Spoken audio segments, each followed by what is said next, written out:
A walk around your local bookstore, or a glance around its electronic equivalent, reveals a seemingly endless selection of books brimming with advice about how to change your behavior, titles advocating teeny little atomic habits and jumbo-sized million-dollar habits, with lots of gradations in between. Why are there so many books about positive change?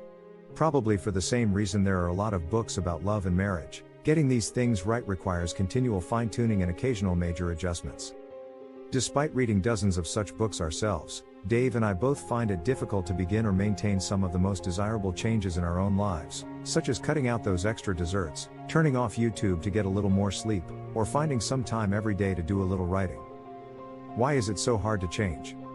People looking for the answer to that question might want to check out Katie Milkman's excellent new book How to Change, The Science of Getting from Where You Are to Where You Want to Be. Milkman acknowledges a fact that almost never comes up in advice books. In most cases, behavior change interventions only produce small effects and don't last forever. She uses the analogy of treating diabetes. It's a lifetime endeavor, not a one-shot fix. If you're anything like Dave or me, when you try to change a habit, you're probably not starting from scratch.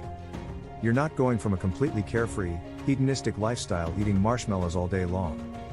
You may well be starting from a position of doing nearly the best you can, already trying to eat healthy foods, exercise, and work more, yet still struggling to fit in any more exercise between work, family, and other commitments.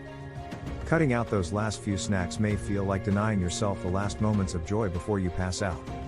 Over the course of our adult lives, the two of us have been exercise fanatics, then had periods of laziness, then got back into the gym or onto the bike. We've both had periods of eating healthy diets, followed by periods of eating mostly pizza and brownies, followed by saintly phases of fruits and vegetables. If you're one of us mortals still looking for ways to cut out those last few desserts or add in a few extra laps at the gym, Milkman's book can offer plenty of inspiration.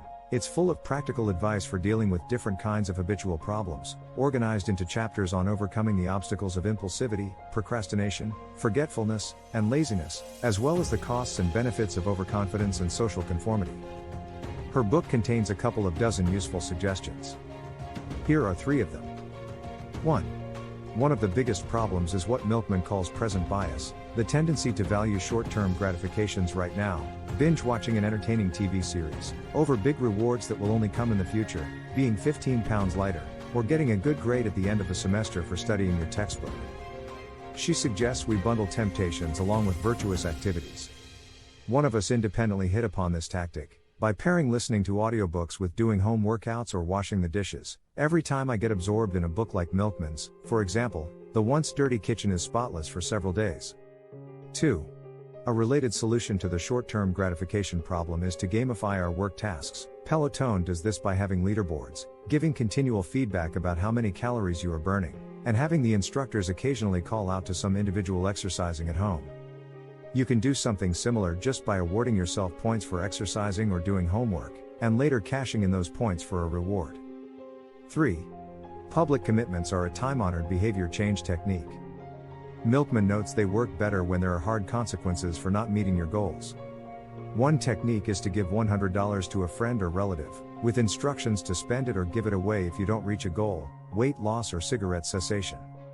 Nearly half a century ago, our friend Rich Keefe used this technique to finish an onerous comprehensive paper in graduate school, instructing Doug to donate the money to an organization Rich didn't particularly like, but only if he failed to reach his goal. In the end, Rich got the money back and overcame what had seemed an insurmountable hurdle.